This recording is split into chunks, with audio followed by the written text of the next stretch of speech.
Le temps passe, n'est-ce pas? Et puis on prend des cheveux blancs, des rides aussi. Si quelqu'un vous dit « tu vas pas changer », ne le croyez pas. Il y a quelque temps, j'ai dû changer mes lunettes. Alors voilà, on a changé les lunettes, puis on a été, donc après qu'elles aient été confectionnées, récupérer chez l'opticien les nouvelles lunettes. Et puis la dame qui nous les a préparées m'a mis les lunettes sur le nez, puis elle m'a mis devant un miroir. Et la stupeur, parce que des rides que je n'avais jamais vues jusque-là sont tout à coup apparues. Et je me suis trouvé vieux, mais vieux. Alors elle a vu ça, vous voyez, elle a essayé de me consoler comme elle pouvait. Non, mais voilà, mais enfin, le mal était fait. Hein. On subit des ans l'irréparable outrage. Mais qu'importe, hein. Voilà, nous cheminons vers la gloire où le Seigneur nous a préparé une place et nous aurons un corps glorifié. Et je vous promets que ce jour-là, je serai magnifique.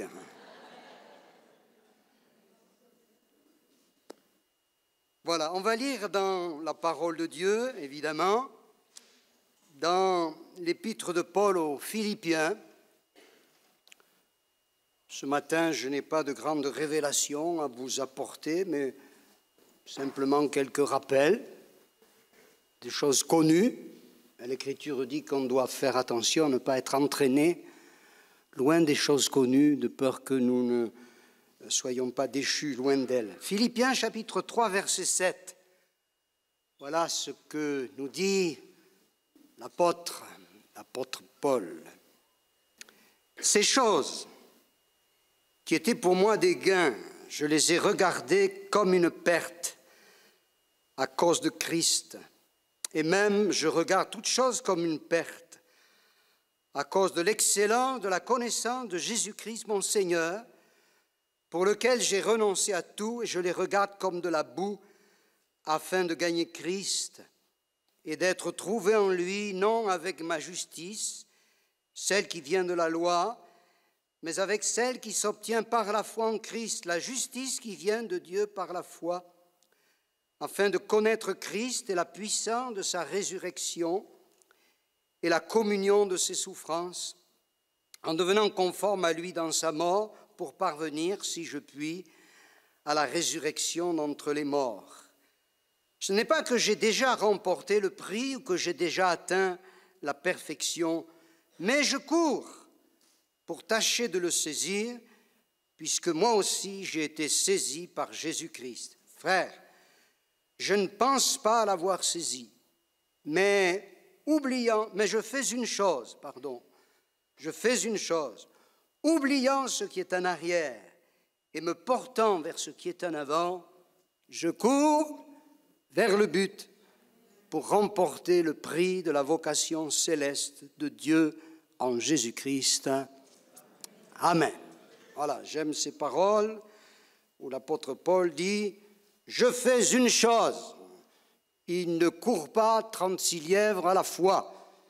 C'est l'homme d'une chose.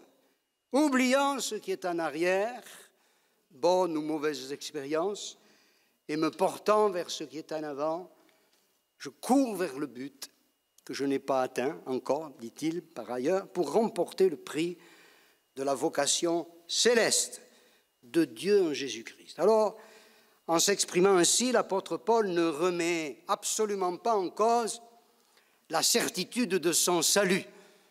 N'est-ce pas? C'est quelque chose qui est bien établi, bien enraciné en lui. Il dira par ailleurs, je sais en qui j'ai cru, etc. Mais il signale qu'il est en route pour voir un jour, eh bien, la pleine réalisation, le plein accomplissement de son salut, n'est-ce pas, qu'il a reçu par la foi. Il parle là d'une vocation céleste, le ciel, aller au ciel. L'espérance suprême de tout vrai chrétien, c'est d'aller au ciel. Oui ou non? Hein? Il faut y penser quand même un petit peu. Hein?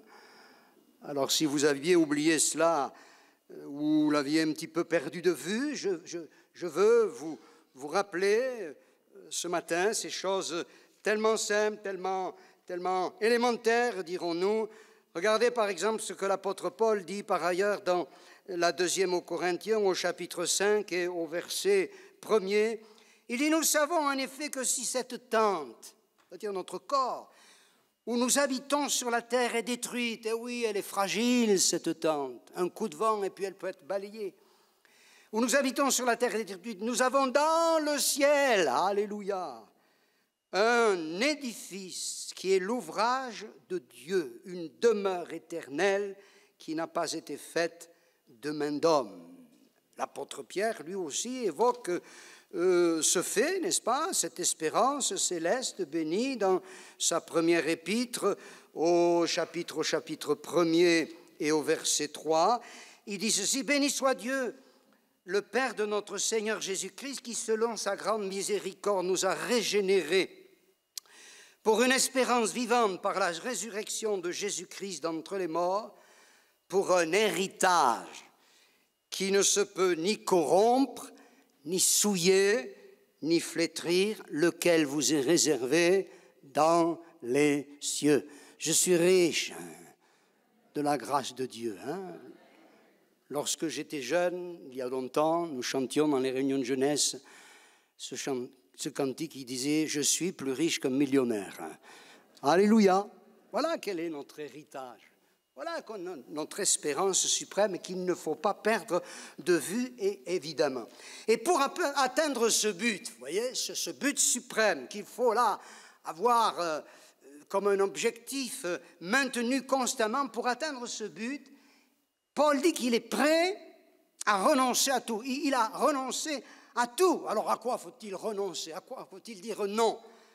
Au péché, bien sûr, on y reviendra dans un instant.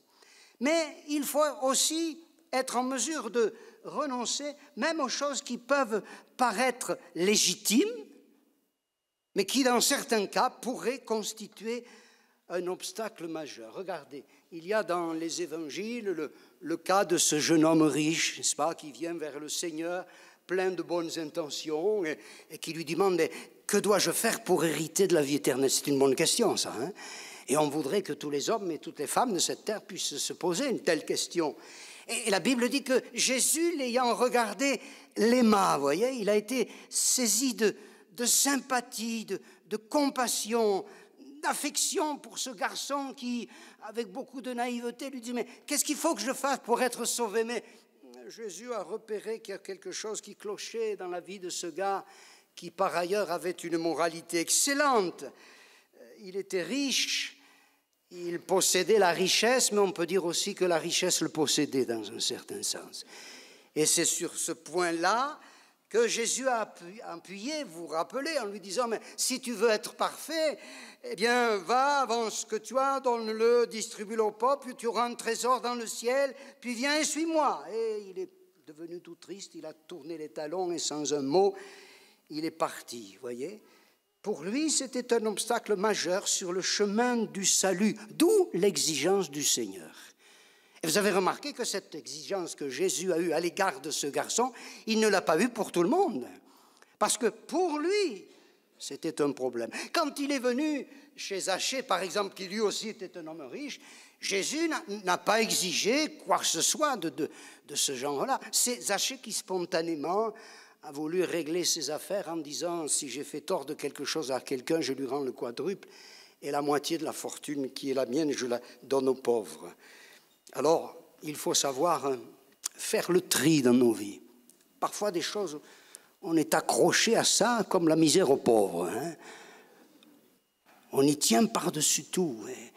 Et on n'est pas décidé à lâcher le morceau, hein, à lâcher prise. Vous savez, c'est un petit peu comme un roquet qui est accroché à son os. Hein. Et si vous essayez de le lui enlever, il va grogner, il va montrer les gencives et les dents avec, hein, et être prêt à vous mordre. Par contre, s'il a un os entre les dents et que vous apportiez un bon beefsteak, il va lâcher son os. C'est ce que le Seigneur fait avec nous, voyez. À la place de ces vieux os que nous rongeons parfois, Jésus nous donne quelque chose d'appétissant et de bienfaisant. Alléluia. J'ai renoncé à tout. Alors, qu'est-ce que c'est que le ciel? Qu'est-ce que c'est que le ciel? C'est la demeure de Dieu. C'est le lieu où par excellence, on pourrait dire hors de l'espace et du temps, le Seigneur se plaît à manifester la plénitude de sa gloire et de sa puissance. C'est ça le ciel. Ce n'est pas seulement le contraire de l'enfer, même si l'enfer est une réalité sinistre. Bien sûr, dans le ciel, il y aura, quand nous y entrerons, parce que nous comptons bien sur ça, l'émerveillement pour les splendeurs célestes. Vous savez, je crois qu'on sera là comme quand les enfants découvrent les cadeaux à Noël. Hein? L'émerveillement devant la beauté, la splendeur de ce que Dieu a préparé là-haut. Et puis, plus de deuil, vous vous rendez compte? Plus de larmes. Oh, qu'elles sont versées souvent, les larmes, ici-bas. Plus de souffrance, plus de tentation. Alléluia! Plus de péché, plus de tentateurs. Il sera définitivement éliminé. Et nous goûterons un bonheur parfait et sans fin en compagnie des croyants de tous les âges. Il y en a que j'ai envie de rencontrer, moi. J'ai tas de questions à leur poser. Hein. David, l'apôtre Paul, ma femme c'est Abraham, je crois. Hein. Enfin, on a chacun notre favori, hein, voilà. Hein. Mais on retrouvera aussi ceux qui nous ont précédés dans la gloire et dont le départ nous a valu parfois bien des larmes. Mais vous savez, avant tout, le ciel, c'est quoi? C'est être avec Jésus. Dans la présence de notre Père céleste. Et je disais, il y a quelque temps à ma fille, je disais, tu vois, ce qui m'ennuie, c'est qu'il y aura quand même beaucoup de monde. Parce que moi, Jésus, je le voudrais, mais pour moi tout seul dans le ciel. Dis-toi alors, hein, pour moi tout seul. C'est vrai, avant tout être avec Jésus, dans la présence de notre Père céleste. Tenez, dans cette épître aux Philippiens, dans laquelle nous venons de lire, l'apôtre Paul dit quelque chose à ce sujet qui nous interpelle. Au chapitre 1er, au verset 21, il dit « Car Christ est ma vie, et la mort m'est un gain. Mais s'il est utile pour mon œuvre que je vive dans la chair, je ne saurais ce que je dois préférer. Je suis pressé des deux côtés. J'ai le désir de m'en aller et d'être avec Christ, ce qui de beaucoup est le meilleur, mais à cause de vous, il est plus nécessaire que je demeure dans la chair. » Oui, oui, oui. Dès l'instant où nos yeux se ferment aux réalités terrestres et qu'ils s'ouvriront aux réalités célestes, nous serons avec Jésus. Vous savez que certains croyants pensent à tort, qu'entre le moment de notre décès et le moment de notre résurrection, nous ferons un grand dodo. Et nous sombrerons dans l'inconscience. Mais c'est faux, ça. Paul nous dit, là, n'est-ce pas, j'ai le désir d'être avec Christ, de m'en aller, d'être avec Christ. Ce qui, de beaucoup, est le meilleur. Ce qui, de beaucoup, est le meilleur. Et puis, il y a d'autres textes comme ça, hein, dans l'Apocalypse. Voilà, on lit beaucoup la Bible ce matin. Remarquez, tant qu'on lit la Bible, au moins on ne dit pas de bêtises. Hein. Chapitre 21, verset 3, il dit « J'entendis du trône une voix forte qui disait « Voici le tabernacle de Dieu avec les hommes. Il habitera avec eux. Ils seront son peuple et Dieu lui-même sera avec eux. Il essuiera toute larme de leurs yeux, la mort ne sera plus, etc. » La première épître de Jean nous dit « Ce que nous serons n'a pas encore été manifesté. » Nous sommes déjà enfants de Dieu, mais ce que nous serons n'a pas encore été manifesté. Mais nous savons que lorsque cela sera manifesté, nous serons rendus semblables à lui, parce que nous le verrons tel qu'il est. Alléluia. Voyez ? Même Moïse, qui avait une qualité de relation avec Dieu exceptionnel. La parole de Dieu nous dit qu'il parlait avec Dieu et Dieu avec lui comme un homme parle avec son ami. Même lui, il n'a pas vu Dieu dans la plénitude de sa gloire. Il y a eu, comment dire, comme un reflet, un aspect de la révélation de la gloire de Dieu, mais pas la plénitude. Mais nous le verrons tel qu'il est, parce que nous serons rendus semblables à lui. Jésus lui-même, quelqu'un a évoqué cela dans une de ses prières tout à l'heure, Jésus lui-même nous dit, je vais vous préparer une place, ne faites pas de soucis. Quand je m'en serai allé, que je vous aurai préparé cette place, je reviendrai vous chercher. Et je vous prendrai avec moi pour que là où je suis, vous y soyez aussi. Amen. Moi, je veux être là où est Jésus. Là où est Jésus. Je ne suis pas chrétien essentiellement parce que j'ai peur de l'enfer. Mais je suis chrétien parce que j'ai appris que Dieu m'avait aimé et j'ai appris à l'aimer en retour. Et je ne conçois pas la vie sur terre sans lui, déjà. Je dis, Seigneur, mais il me semble que même si je voulais, je ne pourrais pas t'abandonner. Même si je voulais, il y a un lien qui se crée entre ta personne et la mienne, n'est-ce pas? Et oui, je désire aller un jour le rejoindre. C'est ce que Jean l'apôtre nous dit. Nous l'aimons. Nous l'aimons. On est là parce qu'on l'aime, non? Vous n'êtes pas venu à la messe évangélique ce matin. Vous êtes venu parce que vous aimez le Seigneur. Nous l'aimons parce qu'il nous a aimés le premier. Et nous bénéficions déjà d'un avant-goût de sa présence par le Saint-Esprit, n'est-ce pas? Par la foi, nous marchons, mais pas par la vue cependant. Déjà, nous éprouvons sa présence en nous, que c'est bon la présence de Dieu. C'est pas vrai? Et un texte, je crois que c'est Pierre qui dit « Si vous avez goûté que le Seigneur est bon », et nous avons goûté que le Seigneur est bon. On aime ces moments dans la présence de Dieu, quand nous sommes réunis, comme ce matin, tous ensemble, mais aussi d'une manière personnelle, vous voyez, ou là, dans notre chambre à coucher, ou dans notre bureau, ou dans notre cuisine, ou n'importe où ailleurs, eh bien, nous pouvons ouvrir notre cœur, alléluia, et nous pouvons éprouver la présence bienfaisante du Seigneur. C'est ça qui donne la saveur à la vie chrétienne, non? S'il n'y a pas ça, il n'y a plus rien. Mais ça y est, moi j'aime.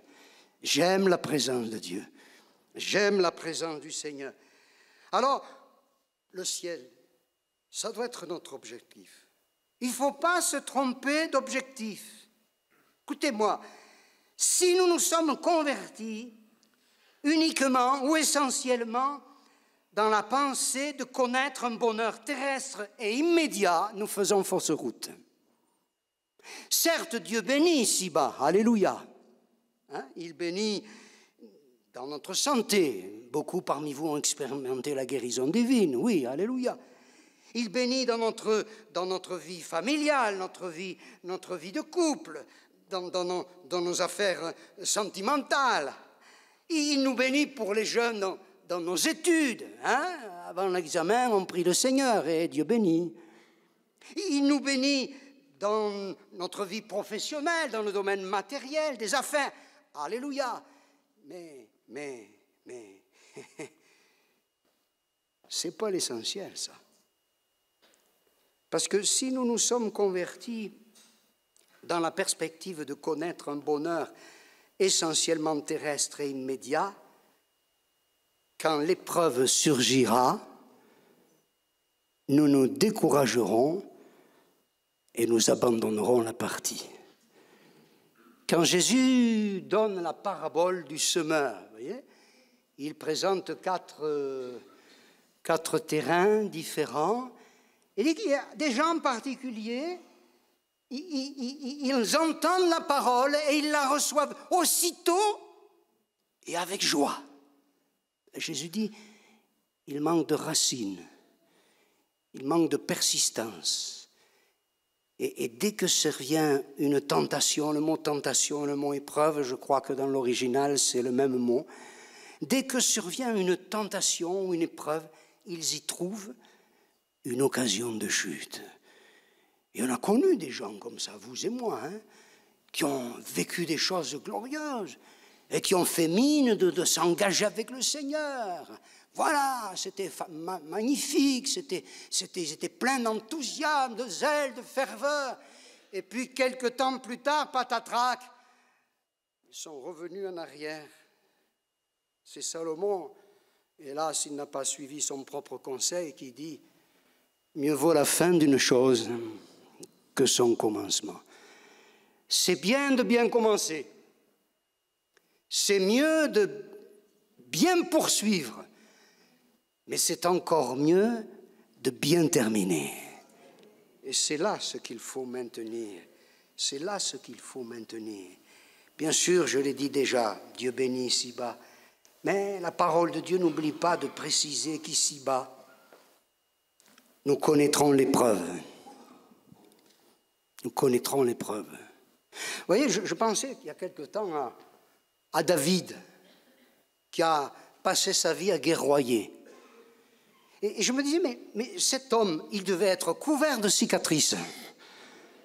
C'est vrai, quoi. Après tous les combats, parce qu'il n'y a pas eu que Goliath, hein, il y a eu tout le reste. Hein.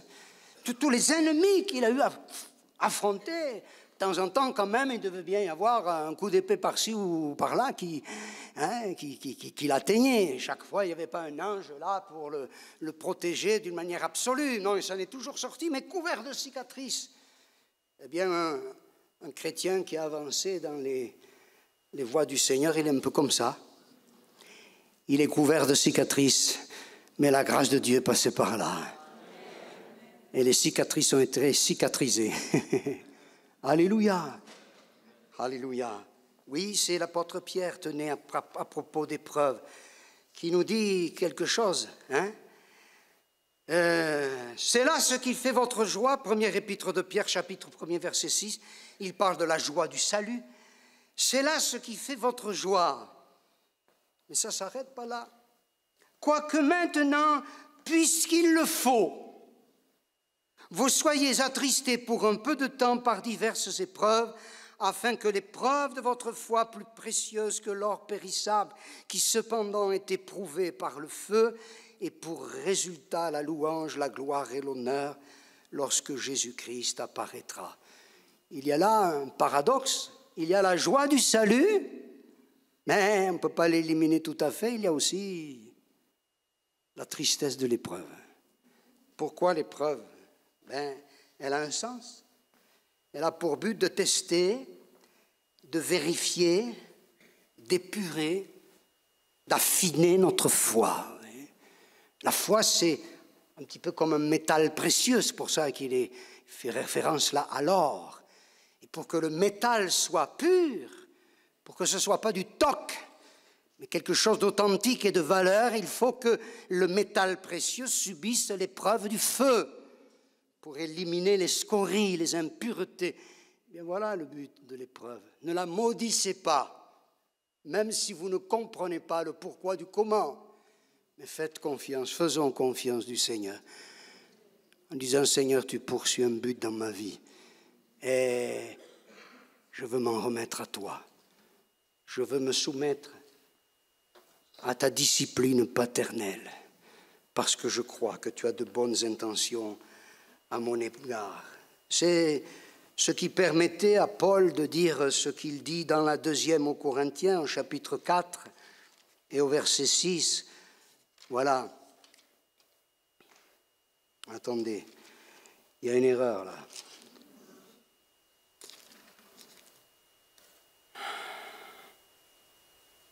Ah.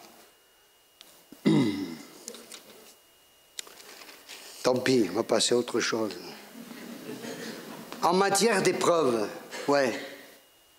Paul en connaissait un rayon, hein, quand on lit le livre des Actes. Bien sûr, on voit les églises qu'il a fondées, les miracles qui se sont produits en réponse à ses prières, les âmes sauvées, les prodiges, les aveugles qui voient, les boîtes qui marchent, les possédés délivrés, les morts ressuscités. Gloire à Dieu, mais il y a tout le reste. Écoutez un petit peu son pédigré ou son palmarès.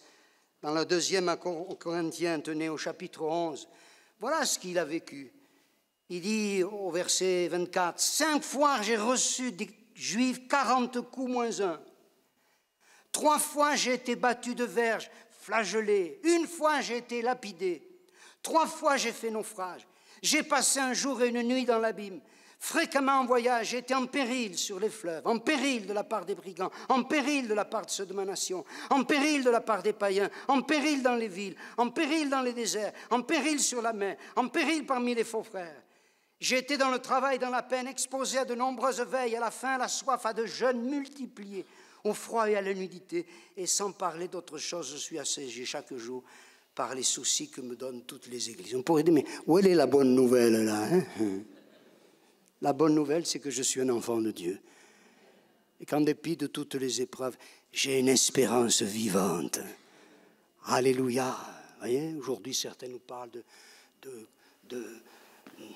l'évangile, de comment ils appellent ça, hein, de la prospérité. Et puis on nous dit, voilà, il faut que vous vous épanouissiez. Non, il faut que Christ s'épanouisse en nous. Comme nous l'a rappelé l'Esprit ce matin, que je diminue et qu'il croisse. Alléluia. Il faut que vous exprimiez la pleine mesure de votre potentiel. Mais ce n'est pas la vie chrétienne, ça. C'est Christ qui doit s'exprimer en nous. Et c'est lui qui doit être vu au travers de nous, voyez. Quand Paul termine sa course, vous lirez ça dans la 2e à Timothée, hein, il est au fond d'une geôle infâme. Il devait y avoir des rats qui couraient de partout, hein. Il ne dit pas, oh là là, hein, j'ai 3 ou 4 Mercedes tellement que Dieu m'a béni. Hein. Ah non, non. Il dit, voilà, tous m'ont abandonné, que cela, qu'il ne leur en soit pas tenu rigueur. Le moment de mon départ approche. Voilà, il est là, il attend la mort, abandonné. Et puis, c'est vrai, un certain nombre des églises qu'il a fondées, eh bien, sont en train de se fourvoyer dans de fausses doctrines. Mais il y a cette espérance. La couronne de justice m'est réservée. La voilà l'espérance, le voilà l'objectif que nous poursuivons, que nous devons maintenir très fort dans notre cœur. Hélas, comme on vient de le dire, certains abandonnent la partie après avoir pris le bon départ. Ils renoncent, ils ne vont pas jusqu'au bout. Ils perdent de vue l'objectif fixé inévitablement. Vous savez, je sais que je ne suis pas meilleur que les autres, que je suis pétri de faiblesse, mais des fois je me dis, mais comment c'est possible ça, de laisser tomber le Seigneur? Je me souviens, il y a bien des années de cela, un frère, enfin un ex-frère, que j'avais connu, qui avait servi, qui avait même exercé les dons spirituels, qui conduisait les chants, et puis, ça a été la dégringolade. Et la dernière fois que je l'ai rencontré, je lui ai dit, enfin, pense à ton âme. Vous savez ce qu'il m'a répondu? Il m'a dit, moi, ça ne m'empêche pas de m'endormir le soir. Oh là là. Mais moi, ça m'empêcherait de m'endormir, hein. Si la question du salut était en suspens dans ma vie, ça m'empêcherait de m'endormir. Ben lui, vous voyez, il avait perdu de vue cette réalité, que c'est triste. C'est pas nouveau qu'il y en ait qui laissent tomber, qu'il y en ait qui reviennent en arrière. Dans l'évangile de Jean, au chapitre 6 et au verset 60, eh bien, il est dit ceci à propos de certains disciples de Jésus, ou prétendus disciples. Plusieurs de ses disciples, après l'avoir entendu, dirent « Cette parole est dure, qui peut l'écouter ?» Et au verset 66, il est dit « Depuis ce moment, plusieurs de ses disciples se retirèrent et ils n'allaient plus avec lui. » Jésus donc dit aux 12 « Et vous ne voulez pas aussi vous en aller ?» Simon-Pierre lui répondit « Seigneur, à qui irions-nous ? Tu as les paroles de la vie éternelle, et nous avons cru, et nous avons connu que tu es le Christ, le Saint de Dieu. Amen. » Une admirable réponse de Pierre. Il n'avait pas tout compris encore. Il avait bien des progrès à faire. Il y aura eu quelques défaillances.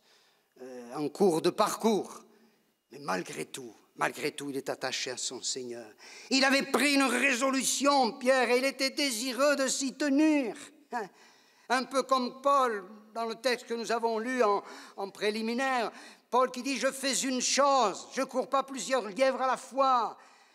Il faut que nous aussi, n'est-ce pas, nous sachions ce que nous voulons, parce qu'on n'arrivera jamais là où, tout d'abord, on n'a pas résolu d'arriver. Hein? Si je veux partir, je ne sais pas moi, vers Marseille, faut que je commence par prendre la route ou l'autoroute qui conduit dans cette direction ou non. Hein? Donc il faut savoir ce qu'on veut, voyez. Il faut qu'il y ait des choses qui soient solidement établies là, dans notre cœur. Cependant, les bonnes résolutions, les bons désirs, même s'ils sont nécessaires, ne sont pas suffisants.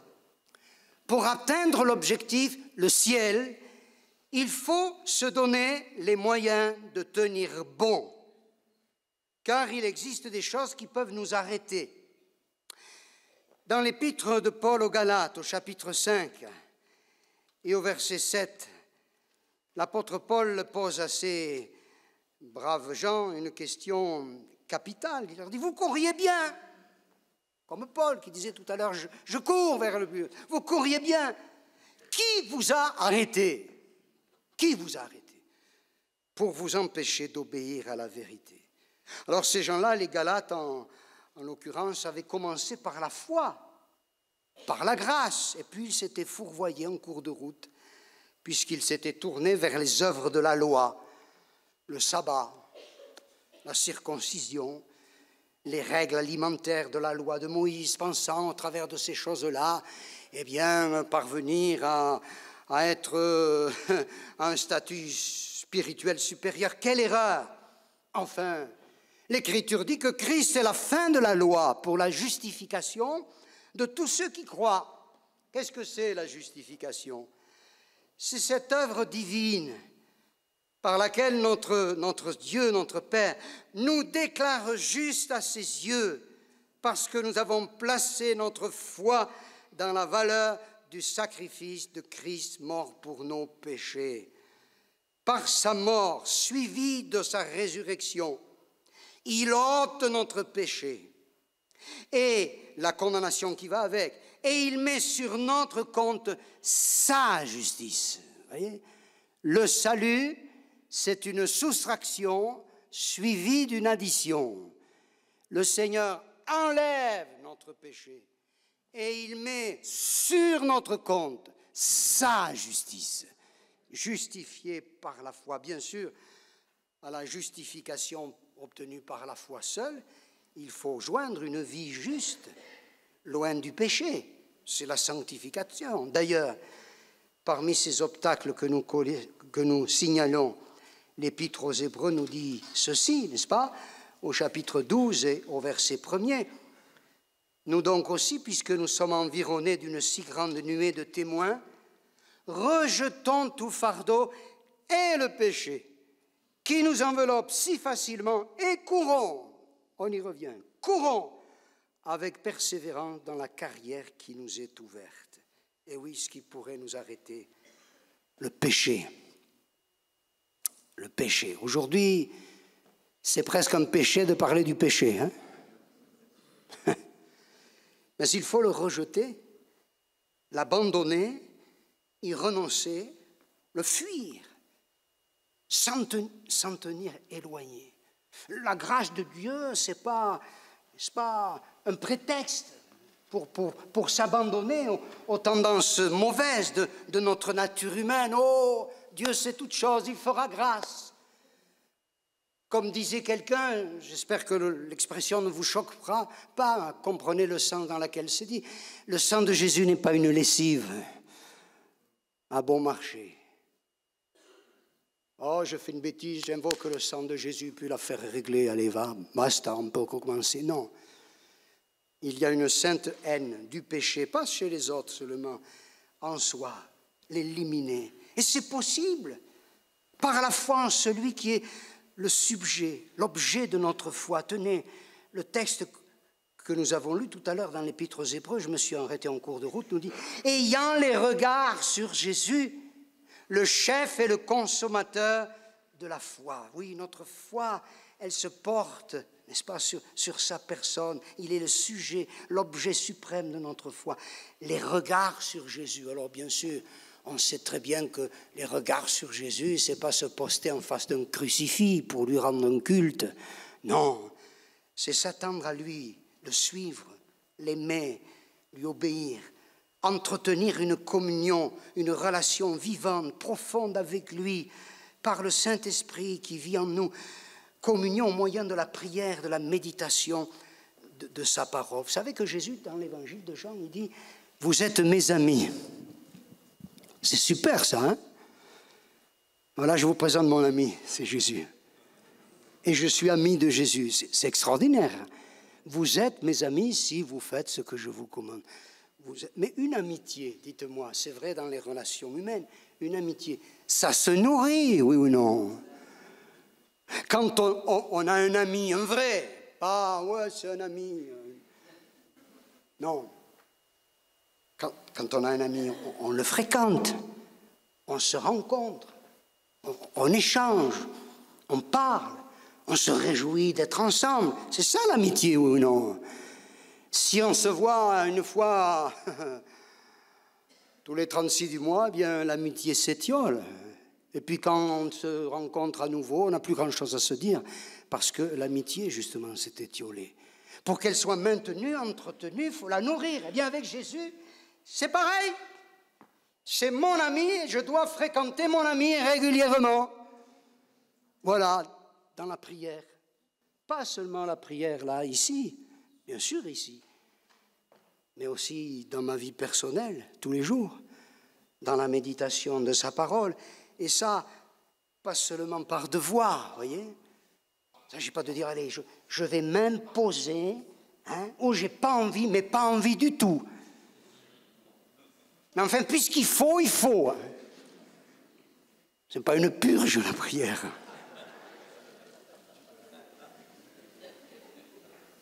C'est la communion avec Dieu. La communion avec Dieu. Être avec... Alors, c'est vrai, il y a des fois, on n'a pas envie. Allez. Et des fois, la vie vient au fur et à mesure. Hein. Et puis, il y a des moments, avant d'y être, on y est déjà. Sa présence nous saisit. Hein. Des fois, ça vous fait ça hein. Qu'est-ce qui se passe aujourd'hui? Je n'ai rien fait de spécial. Puis, tout d'un coup, sa présence, waouh, m'envahit.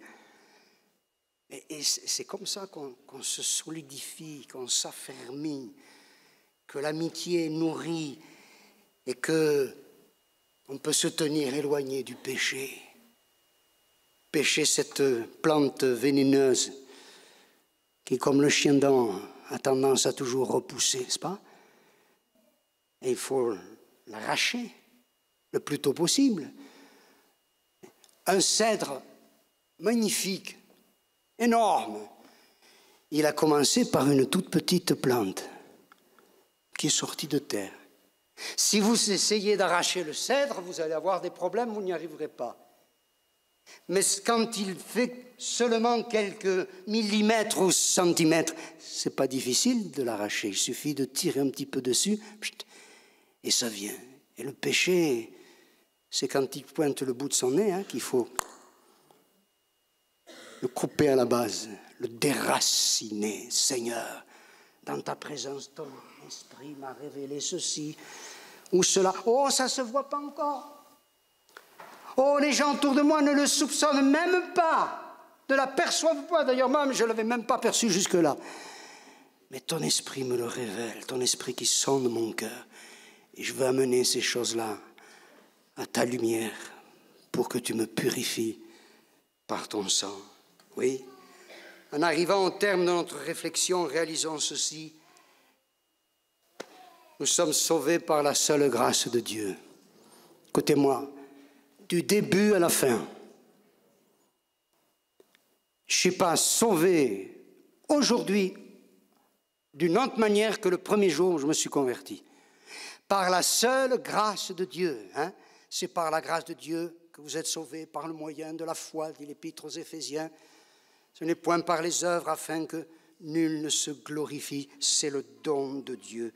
Du début à la fin, nous dépendons de la grâce de Dieu tout au long de notre vie, de notre parcours spirituel. Alors soyons sûrs que Dieu connaît nos luttes, nos faiblesses, nos fragilités, notre vulnérabilité d'être humain face à notre propre nature humaine et ses mauvaises tendances. On a tous de mauvaises tendances. Nous n'avons pas tous forcément les mêmes. Nous avons tous nos mauvaises tendances. Et quand nous venons vers lui, il est prêt encore à faire grâce. Et le psaume 103 dit, comme un père a compassion de ses enfants, l'Éternel a compassion de ceux qui le craignent. Il se souvient que nous sommes poussière. Il sait de quoi nous sommes faits, de quelle pâte nous sommes fabriqués. Et il ne jette pas sur nous un regard sévère. Regarde-moi encore une fois, mon pauvre ami, vraiment. C'est quand même malheureux, hein. T'es vraiment pas terrible, hein. C'est pas comme ça que Dieu nous traite. Un père, un éducateur bienveillant. Et quand nous nous égarons un tant soit peu, si nous revenons à lui humblement et dans une repentance authentique, il nous accueillera, il nous fera grâce et nous pardonnera. Autant l'Orient est éloigné de l'Occident, autant il éloigne de nous nos transgressions. Alléluia, alléluia. Il y en a un qui est à l'œuvre, hein?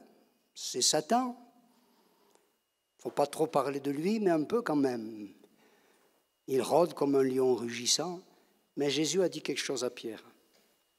Pierre se reconnaît parfois chez lui, pas vous, hein? Avec cette grande bouche qui était la sienne, hein? Des fois, il parlait plus vite qu'il ne réfléchissait. Des fois, c'était bien, hein? Qui es-tu? Le Christ. Ah, ça, c'était bien. 5 minutes après, il dit, ah non, Seigneur, tu ne vas pas être crucifié. Tant que je suis là, ça ne t'arrivera pas. Ah, regarde-moi, Satan. Et Jésus lui a dit, Simon, Simon, Satan vous a réclamé, toi et tes collègues, là, pour vous passer au crible, comme le froment. Vous savez ce que c'est, le crible? Hein? Le crible, on envoie la paille et le grain qui sont encore tout mélangés en l'air. Le vent chasse la paille, le son et le grain, parce qu'il pèse plus lourd, redescend. Comme ça, la paille et le bon grain sont triés. Et des fois, on est secoué, le diable, il nous lance en l'air. Ouh là là! Mais j'ai prié pour toi, afin que ta foi ne défaille pas. Le ministère actuel du Seigneur Jésus, c'est un ministère d'intercession. Il peut sauver parfaitement ceux qui s'approchent de Dieu par lui, étant toujours vivant pour intercéder en leur faveur. Que fait Jésus là-haut? Est-ce qu'il attend simplement que le Père lui dise « Allez, c'est l'heure, va les chercher ». L'attente serait longue, hein? Non. Il est sur son trône de gloire, auprès de son Père céleste, et il intercède pour les siens. Alléluia.